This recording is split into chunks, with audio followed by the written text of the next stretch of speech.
Hello, I'm Christopher J. Thompson, and welcome to another edition of Chris Speaks. This topic is, are conservatives prejudiced, racist, and bigoted? If the answer is, are they all? No. Are even most of them? Maybe not.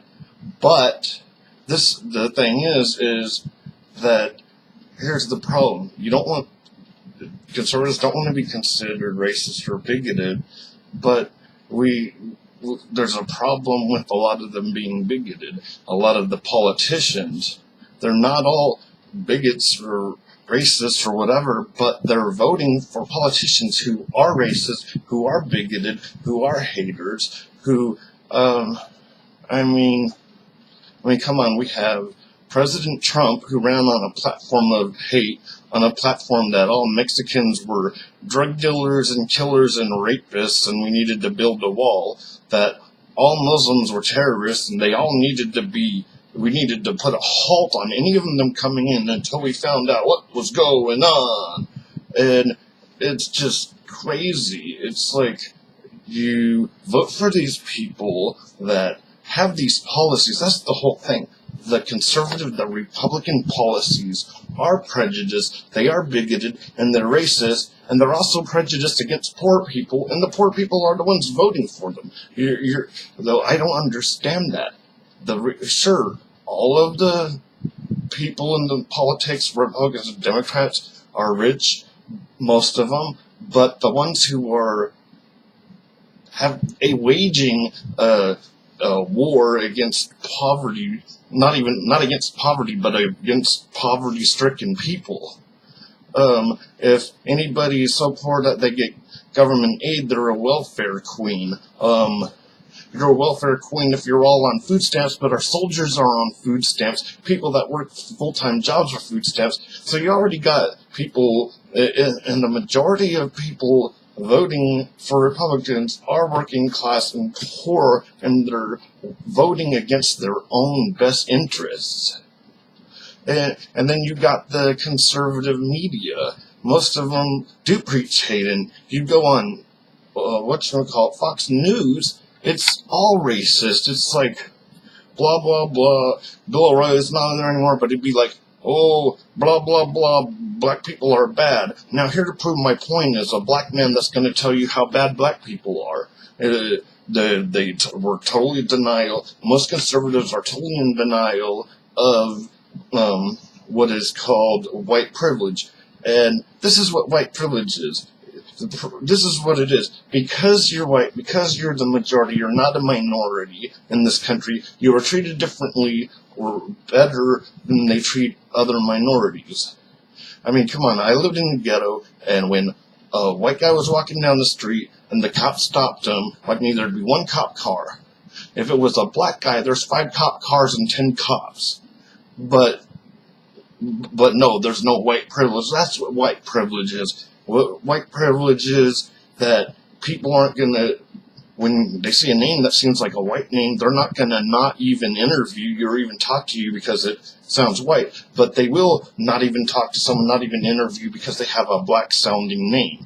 The system itself is racist. And we have these conservatives that are doing everything to keep the system the way it is. You got people on... There's been conservatives lately, a couple from England, one that's this Michael Savage guy who's an American, calling for internment of Muslims. And you have people like Rush Limbaugh that say all these racist, prejudiced things. And then let's get to the thing of prejudice against gay people, homophobia, but beyond homophobia, discrimination against people because you don't agree with them or how they live their lives. We live in a country that's not based on religion. They should be able to live their lives. And okay, so now we have gay marriage that's legalized, but that doesn't make the things go away. You have many states that many of these states, it's perfectly legal for you to fire somebody if you find out that they're gay or transgender or whatever. You have all these states that are trying to keep businesses, which they claim shouldn't be regulated, but now they're going to regulate them because they don't like that these businesses or certain cities are allowing transgenders to use the thing of their choice, whatever happened, the bathroom of their choice. Whatever happened to small government? Or do you just mean for the federal government?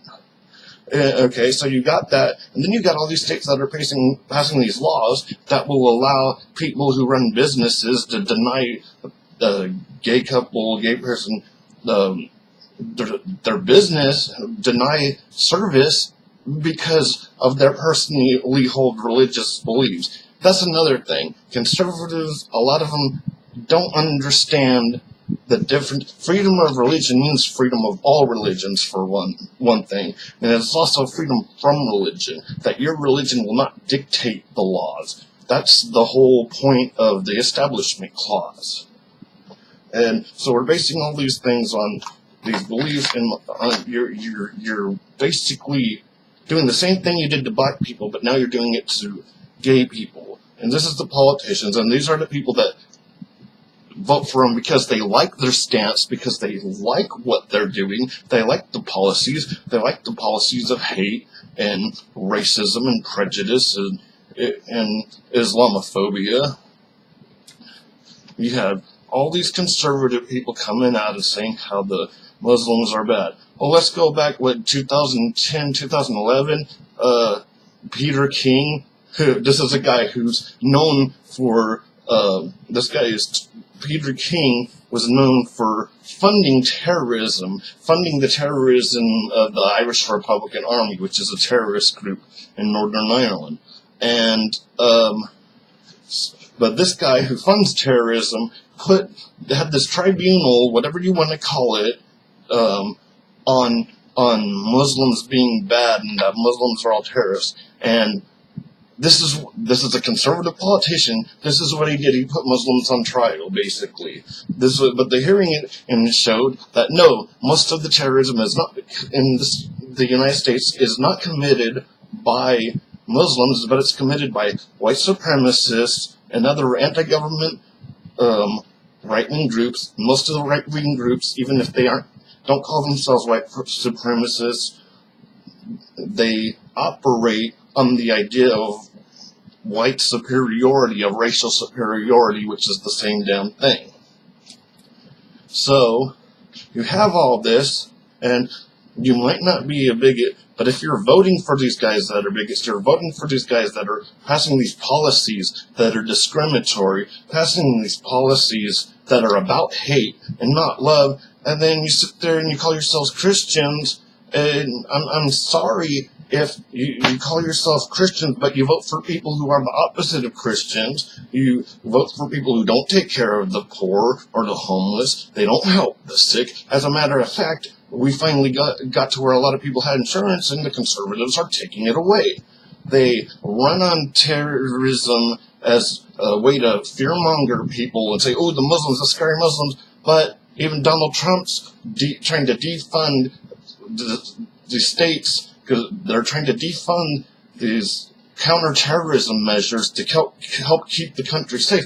But wait a second.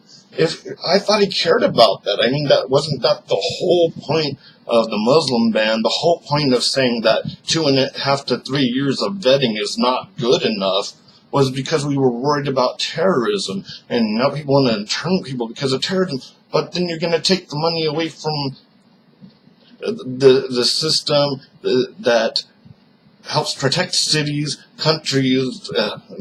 cities, states in America to keep us safe. So no, you really don't care about that. You only care about discriminating against Muslims. And I'm sorry, if you're conservative and you're not prejudiced, that's cool. But if you vote for people that have these policies that are bigoted and racist, you're kind of guilty in a way because you're saying it's okay. That's the whole thing with Christians that want to discriminate against gay people say, well, I'd be putting my stamp of approval on it. So, if that's the case, then isn't voting for someone who's hateful, bigoted, wants to discriminate against people, isn't that kind of saying it's okay, putting your stamp of approval on it? I mean, it's just, the main thing is that now that Trump's in office, who's like just flat out blatantly passing laws and doing all that stuff that's flat out hatred, flat out racist and discriminatory, and now that he's president, all of a sudden conservatives are the victims. The poor conservatives, they're being labeled as things for no reason, and you're getting to the point that you can't even cancel a show that has low ratings without conservatives freaking out and saying that you're discriminating against Tim Allen. Really? Unless he's out there saying things that are just flat out horrible, then they'd fire him for that. But it wasn't like he got fired or anything. It was the show's ratings were low, and so they canceled it. And so you get all these people coming out of the woodwork saying, "Oh, they're doing it because he's conservative." Really? They knew he was conservative back when he was doing Home Improvement. They've known he was conservative since they started the show. The show's been on 7 or 8 years. Shows usually get canceled about 7 or 8 years, 10 years. It's been on the whole time, but now suddenly they're going to discriminate? And you call liberals snowflakes. And that's the whole thing. Okay, no, not all conservatives are racist. They're not all prejudiced. They're not all homophobic. They're not this. But you're voting for people who are. You're voting for people who run on that platform. And that's the whole thing. So don't be surprised when people start calling conservatives racist and Islamophobic and homophobic, because you're voting for people who have policies that discriminate against people because of color, because of where they're from, and because of their sexual orientation. So, if you don't want to seem racist, maybe you should start voting for politicians that don't run on a platform of hate. Maybe you shouldn't decide, hey, because they're running on a platform of hate, I'm going to vote for them. It's just this thing. Like, I would assume that most of the conservative voters are not racist or prejudiced, but don't vote for people who are. That's the whole point. I mean, don't put out TV stations and radio stations that just preach hate and then wonder why people think conservatives are full of hate. And hey, man, I do think we need to get up beyond conservative and liberal, but we've got to get to a point where we're not. I mean, if you're going to vote for someone, be proud of what you're voting for. I mean, I don't mean proud, but take responsibility is what I mean. If you're voting for someone who's racist and prejudiced, don't be surprised if people think you're racist or prejudiced. Well, that's all I have to say on this episode. I'll see you guys later.